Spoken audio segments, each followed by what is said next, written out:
penampilan kita kali ini yang pakai face shield yang pink ini.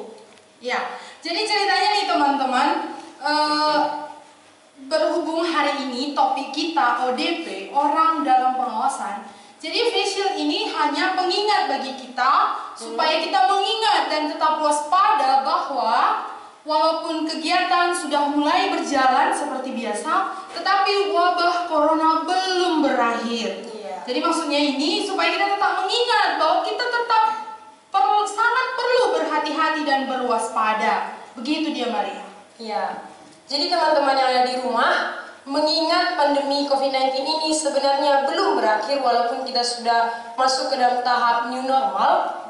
Jadi untuk kali ini kita akan meluangkan waktu sejenak berdoa bagi bangsa kita mengenai penanggulangan dan mengenai masa pandemi COVID ini, supaya teman-teman yang ada di rumah pun yang ada di tempat ini kita sama-sama berdoa bagi bangsa kita. Namun sebelum kita masuk ke dalam saat berdoa nanti, kita akan menyanyikan satu pujian doa kami.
bagi bangsa kita Indonesia.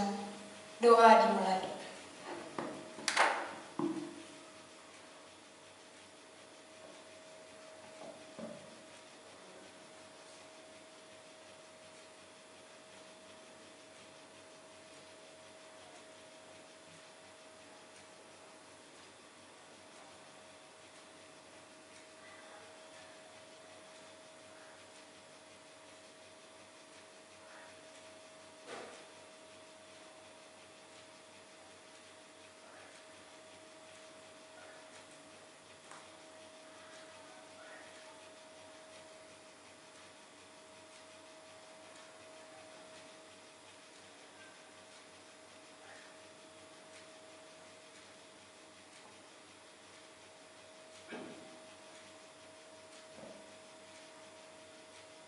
Kita berdoa. Bapa di dalam surga, kami sungguh bersyukur ya Tuhan, kalau malam hari ini kami boleh ada oleh karena kemurahan Tuhan. Kami boleh berdiri untuk berdoa bagi bangsa kami. Tuhan, kami bersyukur untuk negeri tercinta, negeri Indonesia yang Tuhan sediakan bagi kami. Kami boleh hidup di sini. Kami bersyukur untuk setiap anugerah-Mu.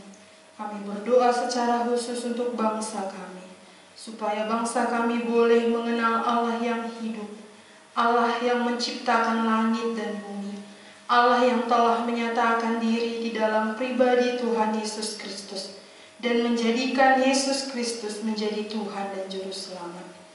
Kami rindu ya Tuhan, dari setiap bencana, dari setiap pergumulan yang Tuhan izinkan. Semua ini membawa kami untuk mengenal kedaulatan Allah, untuk mengenal otoritasnya Allah atas hidup kami. Bahwasanya dunia ini bukan milik kami, bahwasanya apapun yang ada pada kami bukan kepunyaan kami, tetapi sesungguhnya adalah milik Tuhan. Supaya kami boleh menyadari itu Tuhan, dan kami semakin hormat dan takut kepada Allah yang hidup ini, yang telah mengasihi kami. Kami bersyukur ya Tuhan, untuk malam hari ini kami boleh bersama-sama di dalam acara talk show ini, supaya pembahasan pertanyaan demi pertanyaan, jawaban demi jawaban, bahkan cerita atau pengalaman yang akan kami dengarkan, beserta firman Tuhan yang terutama yang akan dinyatakan di dalam acara ini, supaya bekerja di dalam hati setiap yang mendengar. Firman-Mu yang berkuasa bekerja di dalam hati kami, membukakan siapa kami di hadapan Tuhan dan siapa Tuhan bagi kami. Kami menyerahkan segala sesuatu yang telah dipersiapkan, supaya semuanya menjadi kemuliaan bagi nama Tuhan. Di dalam nama Tuhan Yesus Kristus, kami bersyukur dan berdoa. Amin. Duduk Maria.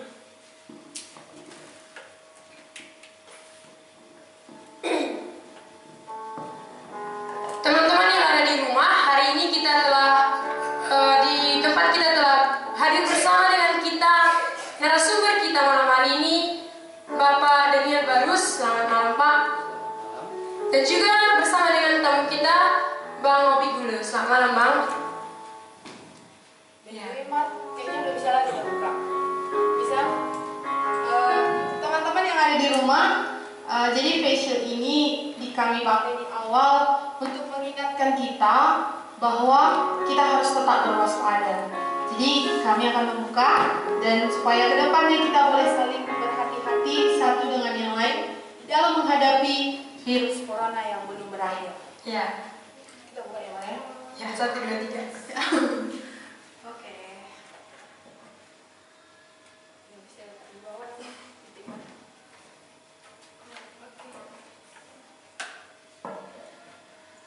Baik, berbicara tentang ODP nih teman-teman, orang dalam pengawasan. Nah, mendengar ODP dalam bayangan kita, wah siapa tuh ODP?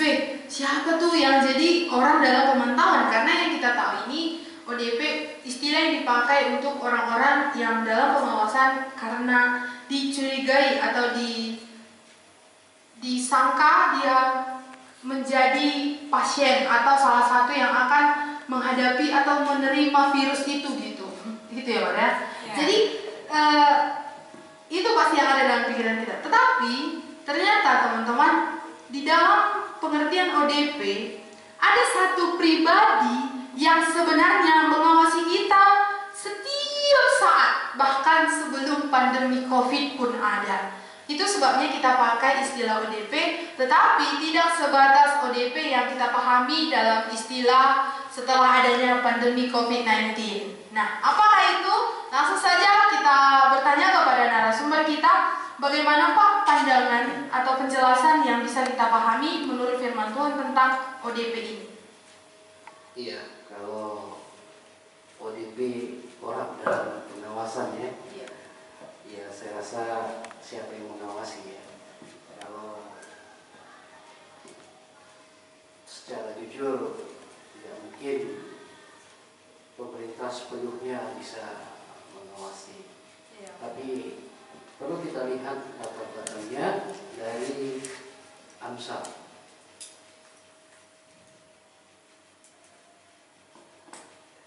Amsal 15 ayat 3. Saya bacakan.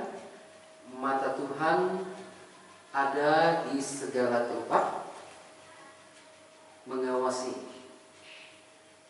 orang jahat dan orang baik.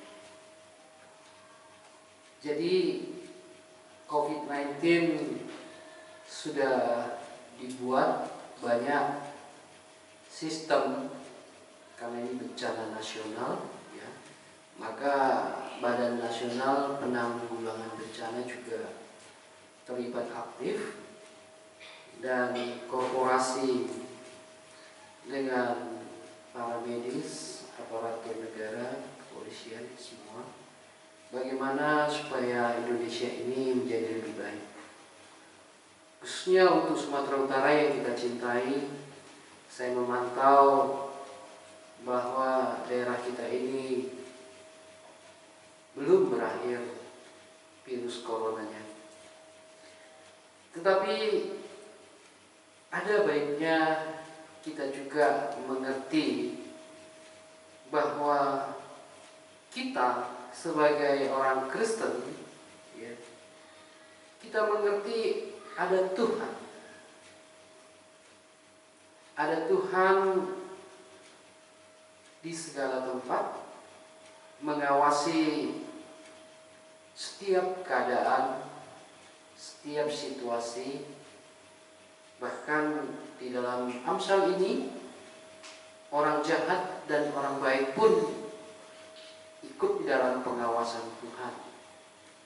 Tetapi banyak orang tidak sadar, banyak orang tidak tahu, sehingga orang itu bisa dikatakan semaunya aja berbuat dosa, semaunya aja melakukan kejahatan. Maka lewat talkshow hari ini, ya tema yang bagus untuk mengingatkan kita supaya setiap manusia, baik orang jahat maupun orang baik, itu ada di dalam pengawasan Tuhan. Saya rasa ini kata pengantar untuk nanti kita bisa bercerita lebih jauh. Terima kasih. Ya, terima kasih Pak. Kita mengerti bahwa dari penjelasan pembukaan tadi yang telah dijelaskan narasumber bahwa ODP dalam tema kita kali ini mengacu kepada pengawasannya Tuhan, bukan pengawasan dari tim medis atau Badan Nasional Penanggulangan Bencana atau yang ada di negara kita. Tapi kali ini sebagai orang Kristen, benar, kita dalam pengawasannya Tuhan dimanapun dan kapanpun. Ya, terima kasih ya Pak untuk gambaran umum atau pengantar bagi kita pada hari ini. Ya, langsung kita akan lanjutkan. Kita akan menanyakan bagaimana pendapat tamu kita, bagaimana menurut Abang, Bang Opik, tentang penjelasan dari narasumber kita. Apakah setuju atau itu tidak benar atau bagaimana tentang ODP kan? Kalau menurut saya itu sudah sangat setuju, karena kita tahu dulu sebelumnya kalau semua yang ada di bumi ini itu adalah kepunyaan Tuhan. Terkhusus kita sebagai manusia, kita adalah kepunyaan Tuhan, ciptaan daripada Tuhan. Sudah pasti kalau kepunyaan Tuhan itu di bawah naungannya atau di bawah pengawasannya. Makanya saya setuju dengan hal itu. Terima kasih. Ya, setuju ya Bang Upi ya. Ya, barangkali ada teman-teman yang di rumah yang sedang menonton tidak setuju, boleh juga kirim ke nomor WA dengan alasan. Entah mungkin ada pertanyaan yang bisa dikirim.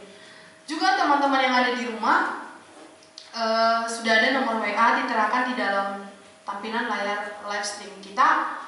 Bagi yang mau bertanya seputar pengawasan Tuhan kepada kita setiap saat, boleh dikirim pertanyaannya ke nomor WA tersebut. Yang mau sharing juga boleh mengirim. Ya, jadi tentang hal ini, tentang ODP ini, barangkali banyak yang akan kita diskusikan. Oleh karena itu, kita akan masuk ke dalam pertanyaan yang pertama ya Maria, dari teman-teman yang ada di rumah. Boleh Maria bacakan pertanyaan? Iya. Jadi di sini ada pertanyaannya. Dari Amsal 15 tadi kita bisa mengetahui bahwa mata Tuhan ada di segala tempat dan mengawasi. Lalu apa bukti Tuhan mengawasi kita? Kan Tuhan itu tidak bisa kita lihat. Lalu dari mana sih kita tahu Tuhan itu benar-benar nyata mengawasi kita? Itu Pak pertanyaannya. Ya, memang acap kali manusia tanpa menyadari ada Tuhan di sekelilingnya. Padahal Allah sudah menjadikan alam semesta sedemikian baik, sedemikian bagus ya. Saya sangat-sangat mengagumi ciptaan Tuhan, apalagi setelah saya sudah memiliki dia secara pribadi ya. Dan di sisi lain memang bagi orang-orang yang belum mengenal Tuhan secara pribadi, mereka tidak pernah secara real, secara hakikat mengerti ada Tuhan, sehingga mereka semena-mena berbuat dosa, bahkan puas di dalam dosanya, bahkan mereka sendiri terjerat akibat dari dosa itu baru menyadari ada Tuhan. Ya. Kita ambil contoh seperti Abil dan Kain. Ya. Kain membunuh adiknya Abil. Ya, mari kita lihat di kitab Kejadian pasal 4.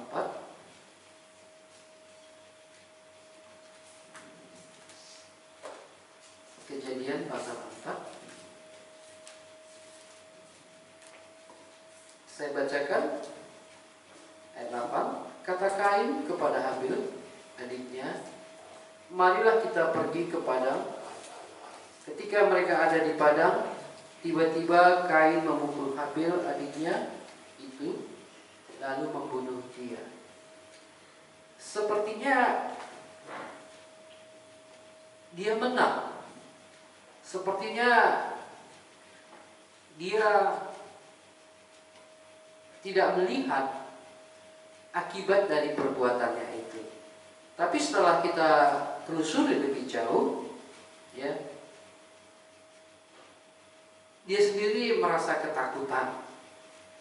Bahkan dia sendiri melihat akibat dari perbuatannya itu, dan Tuhan berfirman kepadanya. Ayat 4. Apakah yang telah kau perbuat ini? Darah adikmu berteriak kepadaku dari tanah. Sekarang terkutuklah engkau. Wah, ini akibat-akibat dosa tadi.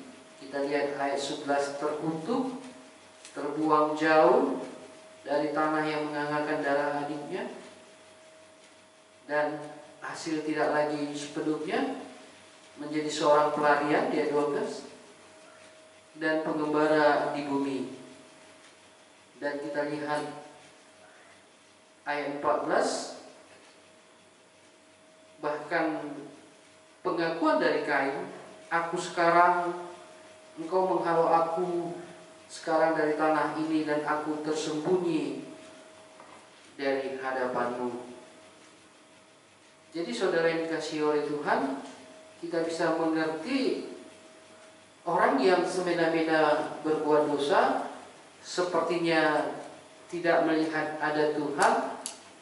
Memang pada awalnya manusia tidak menyadari itu, tetapi setelah kena, setelah melakukan, setelah terjadi, banyak orang yang sadar itu di rumah sakit, banyak orang sadar itu di penjara, banyak orang sadar itu ketika seluruh hartanya ludes akibat dosanya, akibat perbuatannya. Banyak orang baru mengerti dan mencari Tuhan ketika sudah sekarat. Ini memang manusia kena tipu oleh setan, seolah-olah tidak ada Tuhan yang mengawasi manusia. Tetapi lewat talkshow hari ini, saya ingatkan Bapak, Ibu, saudaraku, sahabatku, adik-adikku, jangan mau ketipu oleh iblis. Firman Tuhan berkata hari ini dari Amsal 15 ayat 3, mata Tuhan mengawasi orang baik dan orang jahat. Jadi kita tidak luput dari pengawasan Tuhan. Berarti orang dalam pengawasan Tuhan. ODP-nya Tuhan. Ya. Iya, terima kasih Pak. Ternyata setiap kita adalah ODP-nya Tuhan. Iya ya. Ya, selama ini ODP hanya dipakai untuk orang yang di dalam masa Covid inilah ya, setelah adanya pandemi ini. Tetapi sekarang kita bisa memahami jadinya setiap kita adalah ODP-nya Tuhan. Iya. Ya, berhubungan dengan pertanyaan itu Pak, dengan jawaban dari pertanyaan itu. Ini adalah pertanyaan dari seseorang yang tidak menuliskan namanya. Iya. Jika Tuhan mengawasi setiap hal yang terjadi di muka bumi ini, Iya. termasuk kebaikan dan kejahatan, mengapa Tuhan tidak berhentikan kejahatan tersebut? Boleh dijelaskan Pak? Iya. Kenapa Tuhan tidak berhentikan kejahatan tersebut? Bukankah Tuhan menginginkan kebaikan, kesejukan, kenyamanan, kebahagiaan? Ya, betul sekali. Saya juga dulu pernah bertanya seperti itu. Kenapa ada kejahatan di sekeliling saya? Nah, ini membawa saya mengerti ada Tuhan. Ya. Ada Tuhan sumber untuk mengatasi masalah itu. Seperti di lautan, ya, ada gelombang. Tuhan izinkan ada gelombang supaya kita mengerti dimanapun ada tantangan, ada masalah, ada persoalan, ada kejahatan, ya. Tetapi ada Tuhan yang jauh lebih besar. Tempatku bersandar, tempatku bergantung, tempatku di segala-galanya. Saya belajar dari Habakuk. Habakuk melihat, seorang nabi melihat kejahatan merajalela, ya, di mana-mana, dan dia melihat keadilan tidak ada. Sampai dia pernah bernyanyi, sampai dia pernah menuliskan, maaf yang kita nyanyikan, ya, lembu sapi tidak ada di kandang, ya. Iya, pohon ara tidak berbuah, ya. Tapi Habakuk bisa beria-ria. Karena apa? Karena Tuhan. Itu bisa kita lihat Habakuk pasal terakhir, ya.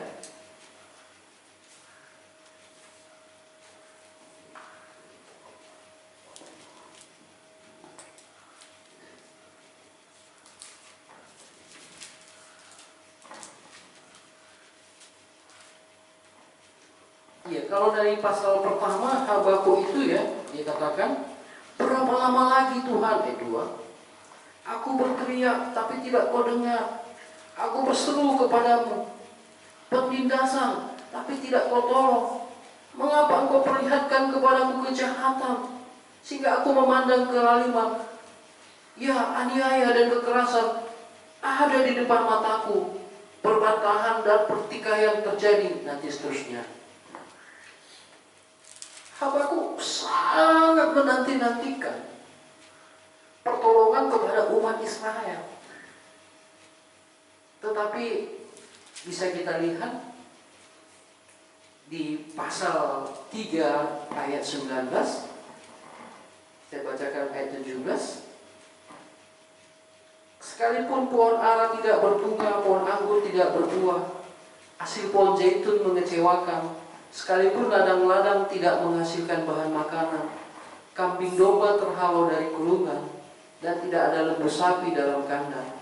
Namun aku bersorak-sorai di dalam Tuhan, beria-ria di dalam Allah yang menyelamatkanku. Allah Tuhanku itu kekuatanku. Ia membuat kakiku seperti kaki rusa. Ia membiarkan aku berjejak di bukit-bukitku. Pernahkah kita merasakan kenikmatan di dalam kesusahan? Pernahkah kita merasakan kebahagiaan di tengah-tengah penderitaan? Tentu jawabannya hanya satu. Ketika kita di dalam Tuhan, kita mengerti ada Tuhan. Kita mengerti ada Tuhan yang mengawasi segala sesuatu. Kesana kita berseru, kesana kita berserah, kesana kita mengadu. Dan nanti waktunya Tuhan akan menyatakan tepat seperti kehendaknya sempurna. Kita merasakan nyaman, bahagia, sukacita. Pada prinsipnya persoalan di bumi, kejahatan di bumi tetap ada. Dan Tuhan izinkan aja supaya kita datang kepada Dia, tempat kita bergantung. Di sanalah sukacita kita. Tidak ada nabi yang tidak diolok, tidak ada nabi yang tidak dihina, tidak ada nabi yang tidak ditentang, tidak ada nabi yang tidak dilukai. Tetapi lewat itu dia bisa melihat Tuhan, lewat itu dia bisa mengandalkan Tuhan. Lewat itu dia bisa bergantung kepada Tuhan. Dan lewat itu dia mau menyatakan Tuhan kepada setiap orang. Maka lewat kesempatan ini kita mengerti. Ketika kita mengerti ada Tuhan yang mengawasi kita, ya, kesanalah mata kita tertuju. Tapi kalau belum mengerti, mari belajar mengenal Dia. Supaya di dalam kehidupan kita bisa bahagia, nyaman bersama dengan Tuhan. Nanti saya akan uraikan ayat-ayatnya. Silakan kalau ada pertanyaan. Ya, kalau untuk sesi ini pertanyaan cukup Pak. Terima kasih untuk penjelasannya. Jadi Tuhan mengizinkan sebenarnya kejahatan pun terjadi supaya manusia bisa memandang kepada Tuhan, bahwa Tuhanlah pemilik semua, supaya manusia tidak memakai kekuatannya sendiri, tapi lewat setiap persoalan yang ada, mereka bisa melihat kepada Tuhan yang penguasa langit dan bumi. Itu ya Pak? Iya, saya bikin contoh paling dekat ya, keluarga. Nah, saya punya impal ya, kalau bahasa karunya impal.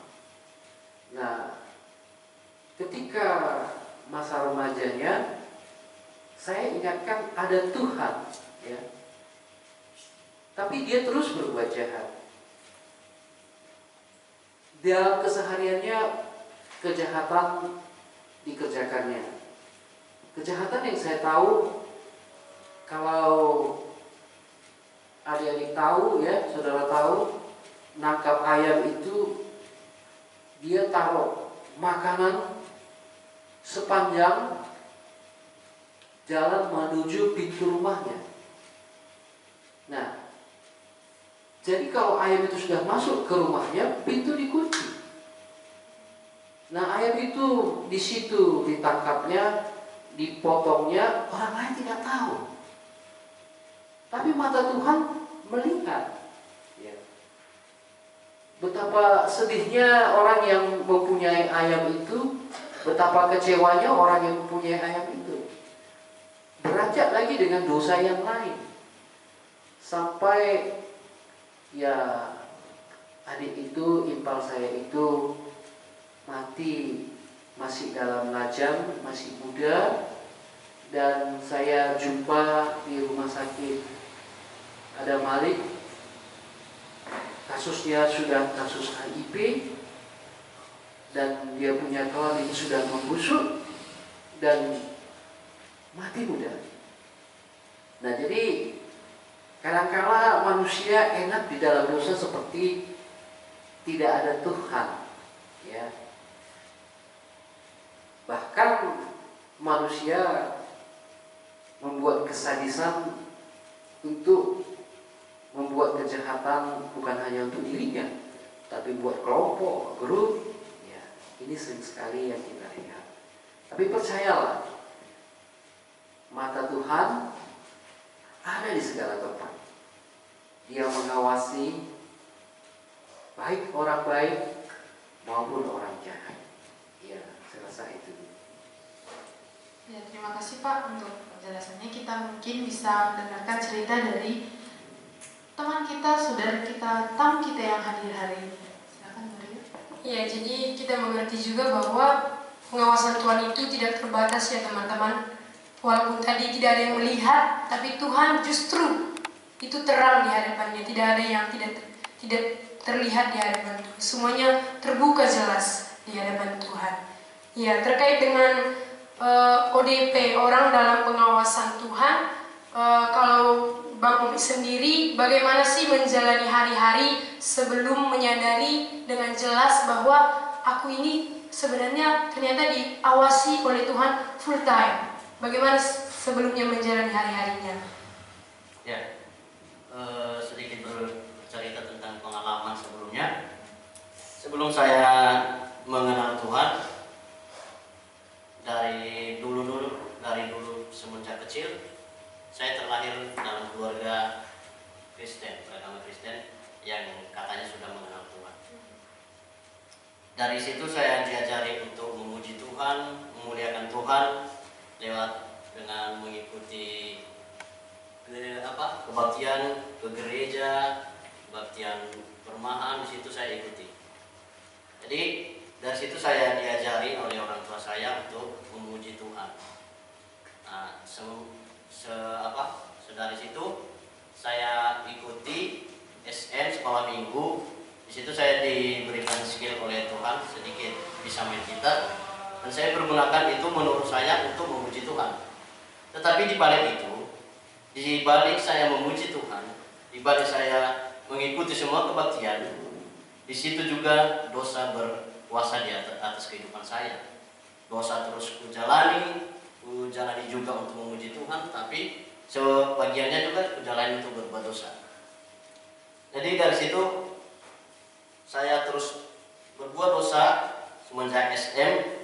Kalau kami dulu ke kebaktian SM sekolah minggu, kami pilih dua ini jalannya.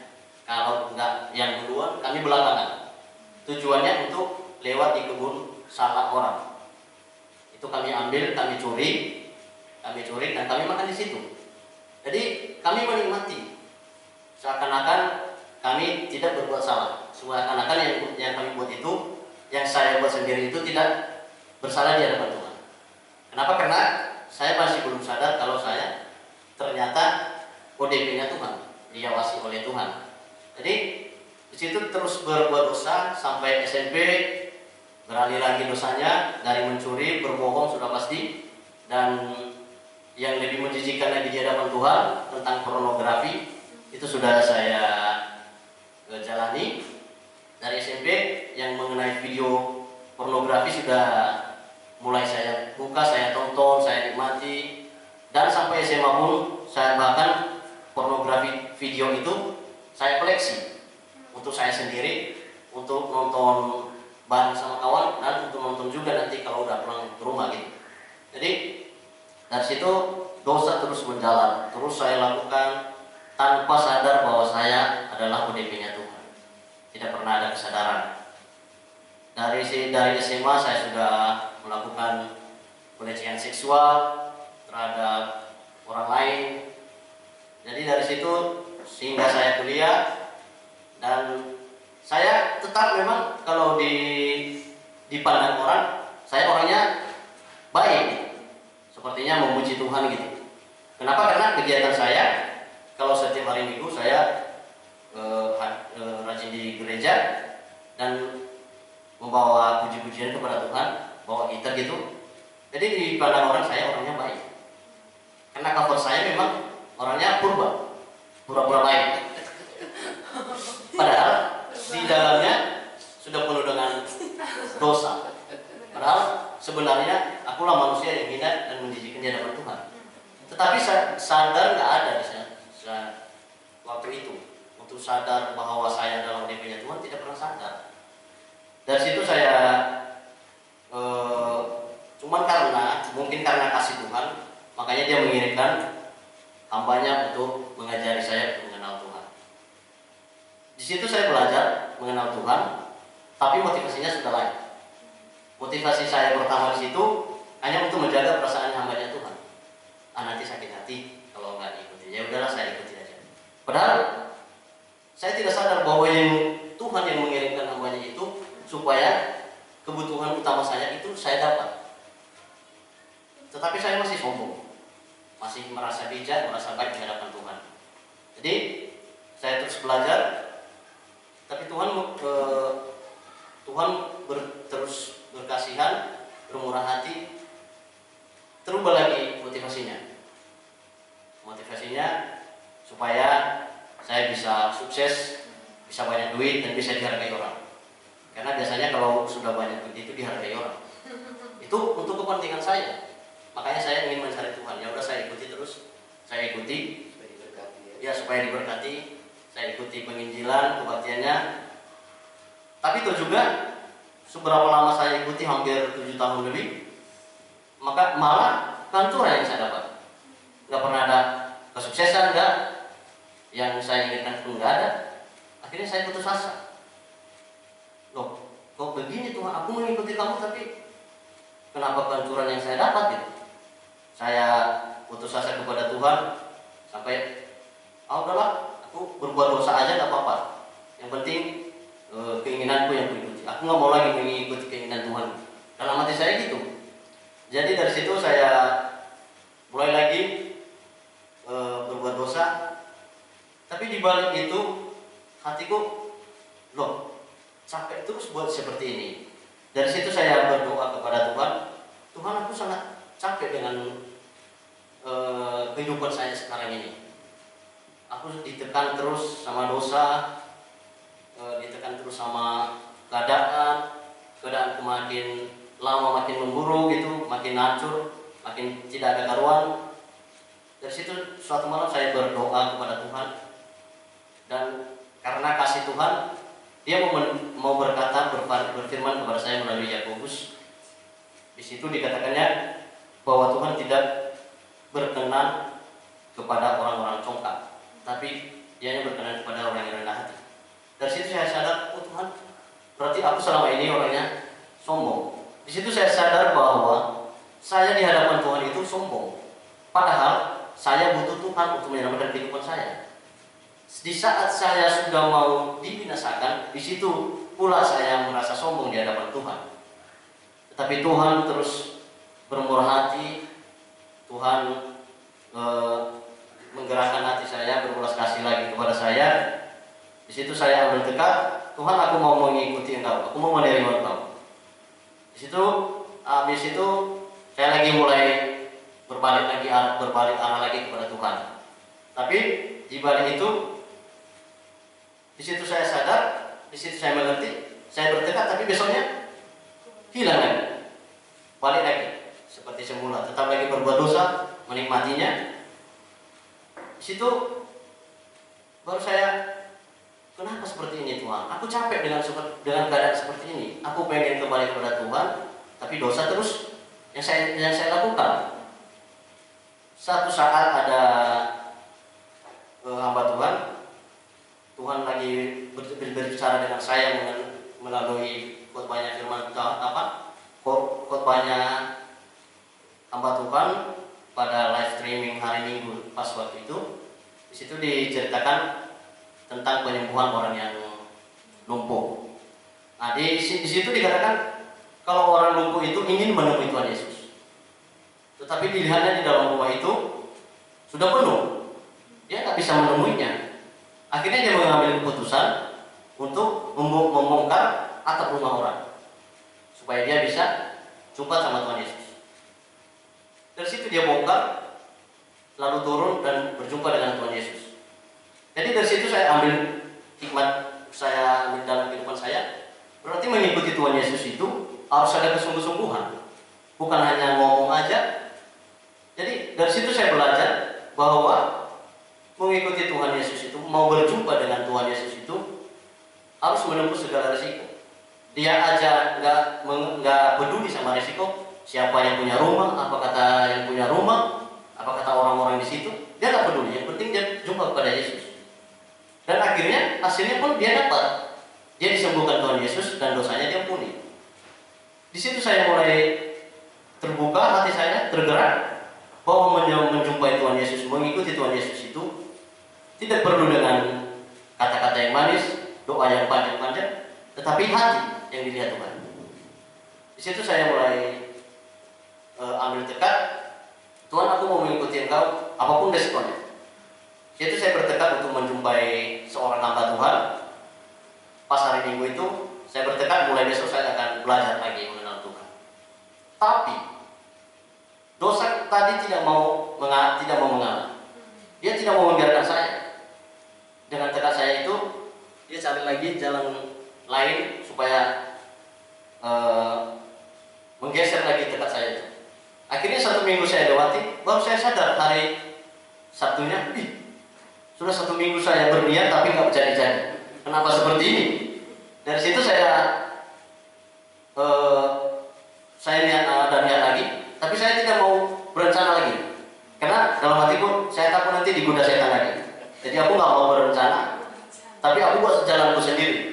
Yang penting saya bisa belajar untuk mengenal Tuhan. Begitu saya.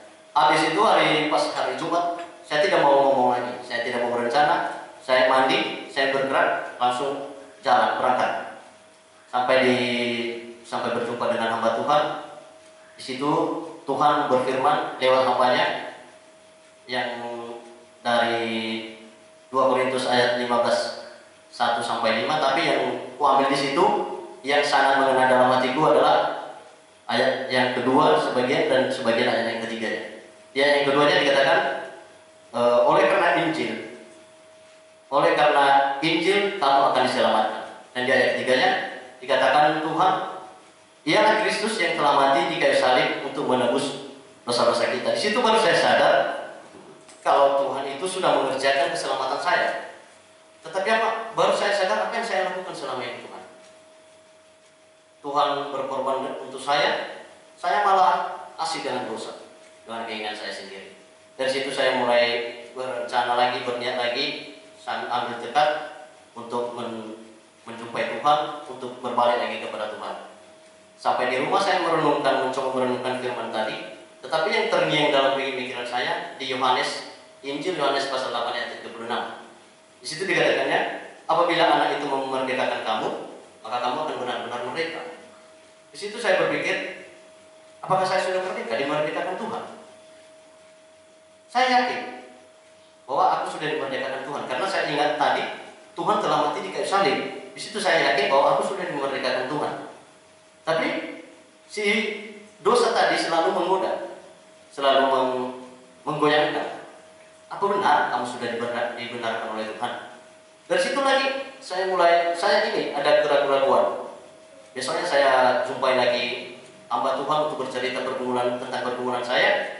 Di situ baru dikatakan firman Tuhan, dijelaskan oleh firman Tuhan bahwa mengikut Tuhan lagi itu sudah, pemikiran saya sudah agak lari lagi ke hal-hal duniawi. Di situ baru saya sadar, saya pulang, saya berdoa, Tuhan, aku mau mengikuti Engkau bukan karena hal-hal duniawi, tapi aku mau mengikuti Engkau karena aku sadar aku orang berdosa dan hanya Tuhan yang bisa melepaskan aku dari dosa ini. Dari situ Tuhan mulai bermurah hati sampai besok paginya saya merenungkan firman Tuhan yang di Yohanes tadi, dan akhirnya dia meneguhkan hati saya terbuka dari 1 Korintus pasal 20. 1 Korintus pasal 20, di situ dia berfirman kepada saya, sebab Kristus adalah Dia bagi semua janji Allah. Itu sebabnya oleh Dia kita mengatakan amin untuk memuliakan Allah. Dari situ saya percaya dan yakin bahwa saya sudah dimerdekakan Tuhan. Karena yang dibilang dari Yohanes tadi itu sebuah janji. 2 Korintus 1 ayat 20. Di situ dikatakannya bahwa yang difirmankan tadi di Yohanes itu adalah sebuah janji daripada Tuhan.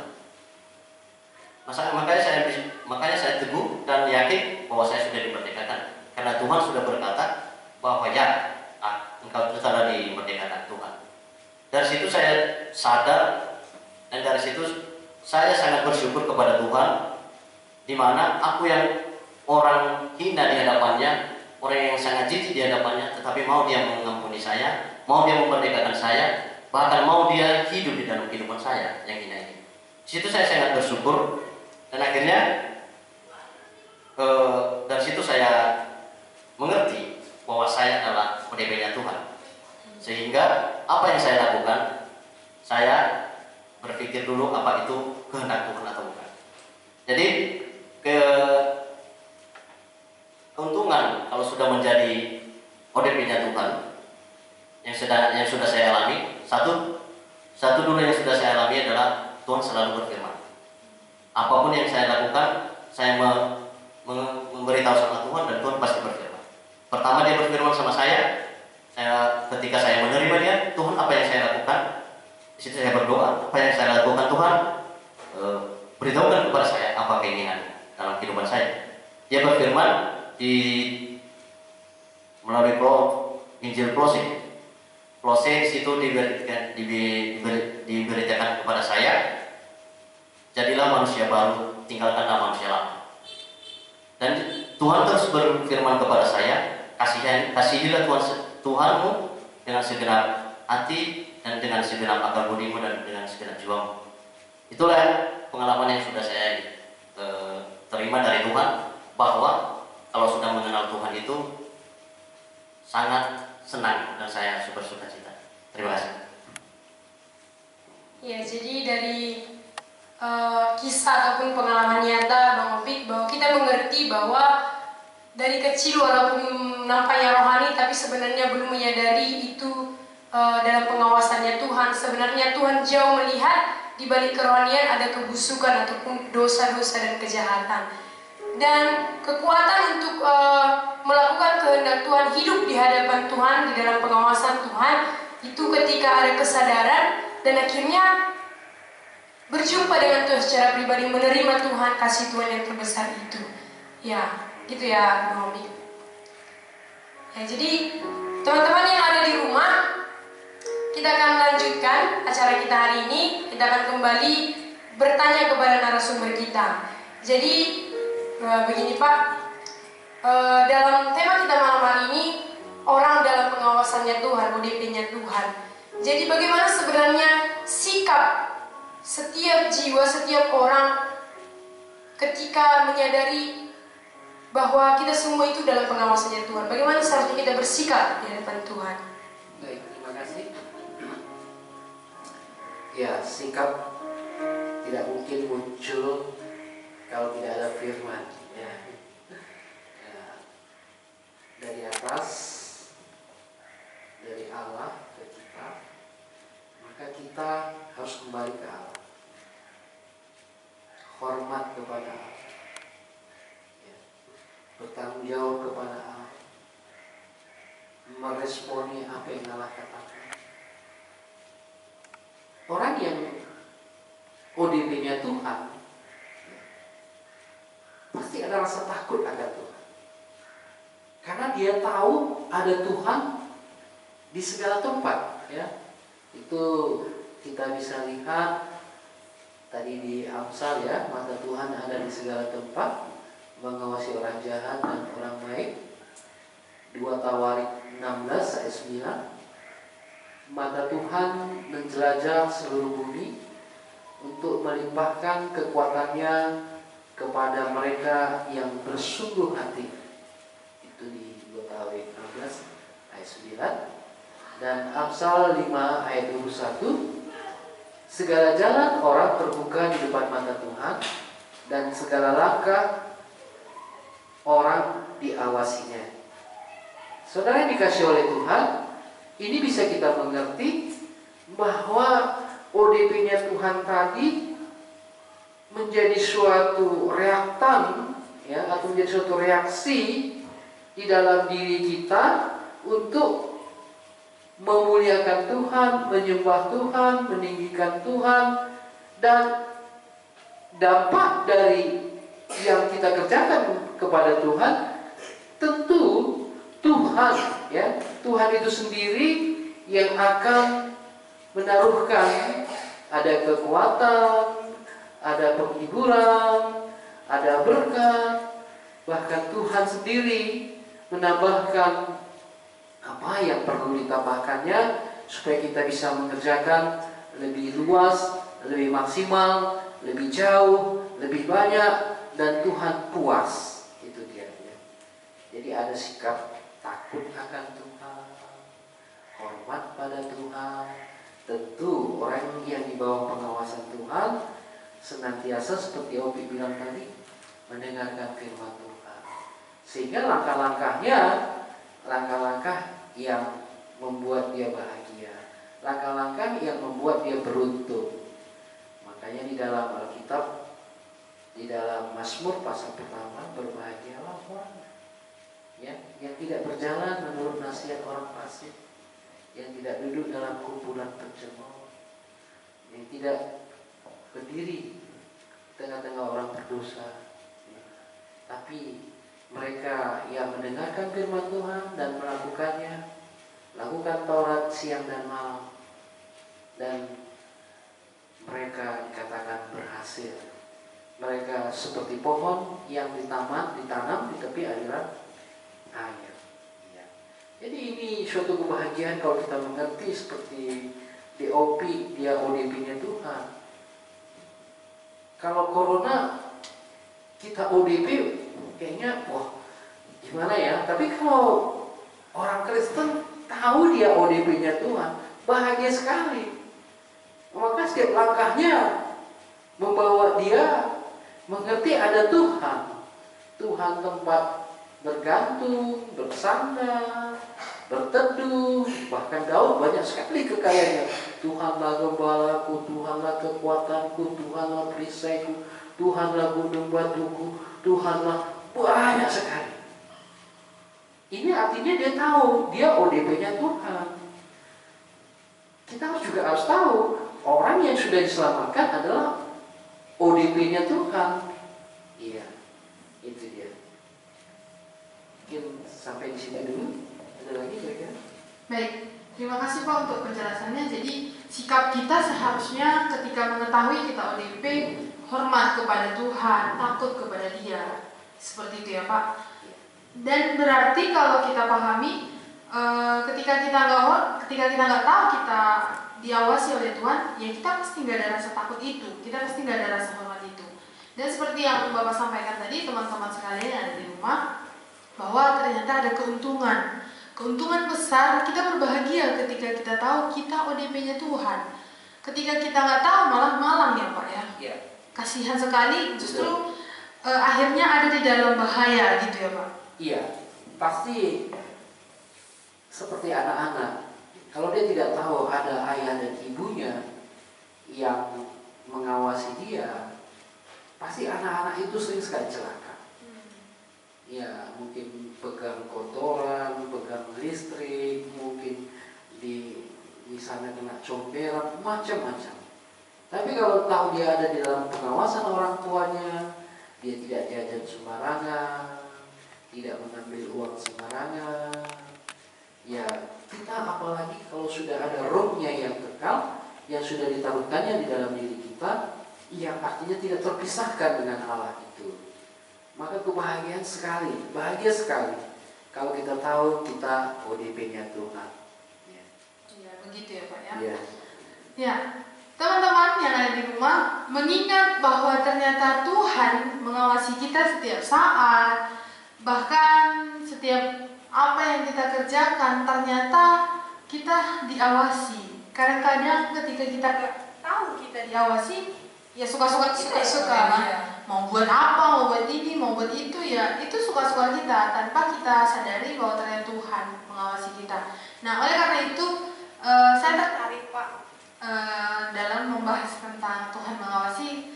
Mungkin kita dan teman-teman yang ada di rumah boleh menyanyikan satu lagu yang ini sering dinyanyikan baik anak-anak sampai orang tua. Mata Tuhan melihat apa yang kita perbuat, buat yang baik, buat yang jahat, semua dilihat oleh Tuhan. Kita nyanyikan bersama dengan Bang Opi, dengan Bapak dan teman-teman juga yang ada di rumah.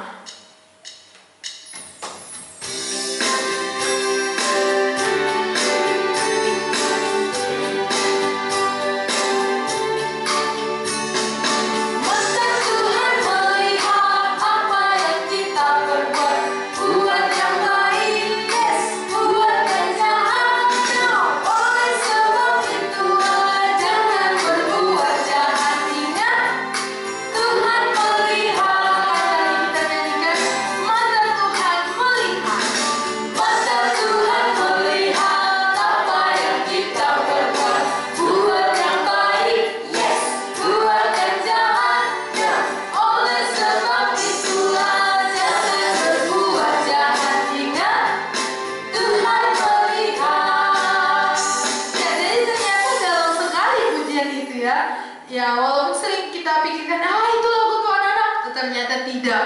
Lagu itu untuk semua kita yang ada di dalam dunia ini. Baik dia dari kecil, bertumbuh besar sampai tua, kita diawasi oleh Tuhan. Begitu ya Pak ya? Ya.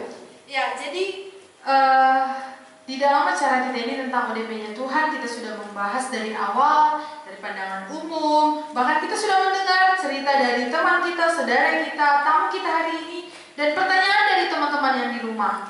Nah, dari semua itu bisa Bapak jelaskan atau Bapak buatkan sebuah kesimpulan untuk kita bersama yang bisa kita pegang dan kita renungkan bersama, Pak. Mari kita lihat dari Yeremia ya. Yeremia pasal yang ke-16.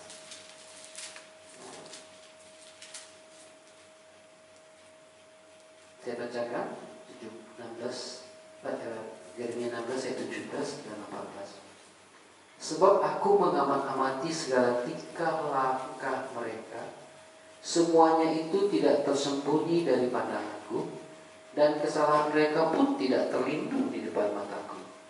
Aku akan mengganjar 2 kali lipat kesalahan dan dosa mereka, oleh karena mereka telah menajiskan negeriku dengan bangkai dewa-dewa mereka yang menjijikkan, dan telah memenuhi tanah milikku dengan perbuatan mereka yang keji.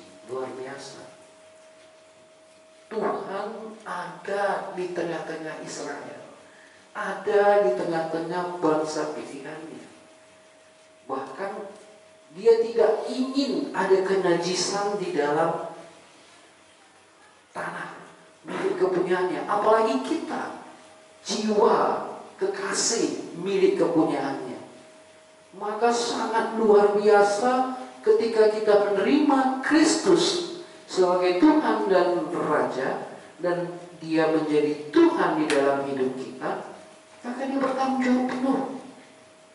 Maka dikatakannya di situ, aku akan mengganjar 2 kali lipat kesalahan mereka. Berarti betapa indahnya, betapa dalamnya kesucian yang Allah taruhkan dan pertanggungjawaban Tuhan terhadap diri kita. Jadi di bawah ODP-nya Tuhan di ayat 17, aku mengamati segala tingkah langkah mereka, semuanya tidak tersembunyi dari pandanganku, dan kesalahan mereka pun tidak terlindung di depan mataku. Jadi nggak boleh macam-macam dengan orang percaya, dengan kekasihnya Tuhan. Maka kita apalagi yang mengerti ODP-nya Tuhan, sangat mengerti kekudusan, kesucian yang diminta oleh Tuhan. Sebab Tuhan berkata, kuduslah engkau sebab aku kudus. Ini kerinduan Tuhan. Jadi Bapak, Ibu, Saudaraku, sahabat, adik-adik yang dikasihi oleh Tuhan, jadilah ODP-nya Tuhan. Ketika engkau menerima Kristus secara pribadi, engkau menyadari engkau di bawah pengawasan Tuhan, dan Tuhan ada di tengah-tengahmu, dan Tuhan bertanggung jawab atas hidupmu. Bahkan Dia sendiri berfirman akan membalaskan 2 kali lipat kejahatan kepada orang yang melukai engkau, yang menyakiti engkau, yang membuat engkau menjadi bahan celaan. Dan ingat, Tuhan adalah Tuhan, dan Tuhan senantiasa menaruhkan matanya di dalam perjalanan hidupmu. Saya rasa ini untuk kata penutup. Ya, terima kasih Pak. Untuk meresponi kesimpulan, mungkin kita bisa langsung berdoa. Bapak juga. Baik, mari kita berdoa. Segala puji, hormat, dan syukur kami kepadamu ya Allah. Kami tahu sebelum kami bertemu dengan Engkau secara pribadi, acap kali kami hidup di dalam kejahatan, acap kali kami berbuat dosa, acap kali kami mengikuti keinginan daging kami, acap kali kami hidup di dalam hawa nafsu, pikiran yang jahat, pikiran yang terkutuk. Bahkan kami sendiri melakukannya. Terlebih-lebih kami seperti orang yang di bawah dewa kesia-siaan. Tuhan, kami sangat bersyukur ketika Engkau menganugerahkan Kristus di dalam kami. Seperti kesaksian adik kami Opi hari ini. Dia mendapatkan kebahagiaan ketika Kristus hadir di dalam dirinya. Dan setiap orang percaya juga mengalami hal yang sama. Dan hari ini kami punya topik dari talkshow orang di bawah pengawasan Tuhan. Biarlah mata kami semakin terbuka melihat mata Tuhan mengawasi kami, dan kami mengerti ada Tuhan di tengah-tengah kehidupan kami yang bertanggung jawab atas segala sesuatu yang Tuhan sudah taruhkan di dalam diri kami. Kami bersyukur lewat talkshow ini kiranya pemberitaanmu menjadi keyakinan dan menjadi iman bagi setiap orang yang belum sampai, dan bagi setiap orang yang sudah mengecap ODP, mereka mendapat berkat secara khusus dan berjalan bersama dengan Tuhan. Terima kasih ya Allah, kami bersyukur dan berdoa di dalam Kristus Yesus Tuhan kami yang hidup. Amin. Teman-teman sekalian, berakhir sudah acara talkshow kita hari ini. Terima kasih untuk Bapak narasumber kita yang bersedia mengisi acara hari ini. Terima kasih untuk Bang Opi yang bersedia hadir juga. Dan terima kasih untuk teman-teman yang ada di rumah yang juga setia menyaksikan tayangan ini, dan juga yang mengirim pertanyaan. Bagi yang mengirim namun belum bisa kita diskusikan bersama, mohon dimaklumi karena keterbatasan waktu kita yang sangat singkat. Terima kasih untuk semuanya atas partisipasi kita. Dan dalam keadaan ini pun kita kembali terus mengingat